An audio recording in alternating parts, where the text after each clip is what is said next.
સમગ્ર શિક્ષા ગાંધીનગર સમાવેશી શિક્ષણ શાખા છોટાઉદેપુર આઈડી વિભાગ સમગ્ર શિક્ષા દ્વારા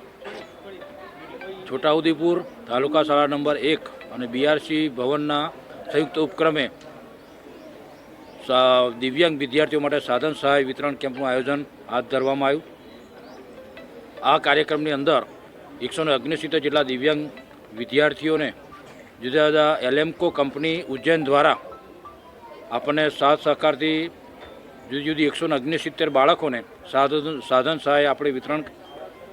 કાર્યક્રમ રાખવામાં આવ્યો, જેમાં ટ્રાયસિકલ અને વિવિધ પ્રકારની 13 જુદી જુદી પ્રકારની સાધન સામગ્રી દિવ્યાંગ વિદ્યાર્થીઓને આપવામાં આવી। આ કાર્યક્રમમાં પ્રાયોજના વહીવટદાર શ્રી કલ્પેશકુમાર શર્મા સાહેબ પણ ઉપસ્થિત રહ્યા, જિલ્લા શિક્ષણાધિકારી શ્રી એમ પરમાર સાહેબ પણ ઉપસ્થિત રહ્યા અને કાર્યક્રમની અંદર બહુ મોટી સંખ્યાની અંદર વાલીઓ પણ ઉપસ્થિત રહી અને તમામને દિવ્યાંગ વિદ્યાર્થીઓ પ્રત્યે હું પ્રેમ અને ઉષ્માભર્યું વાતાવરણ ઊભું કરી અને શિક્ષણ માટે ખૂબ સારી રીતે વિદ્યાર્થીઓ આગળ વધે તેવી શુભેચ્છાઓ પાઠવવામાં આવી।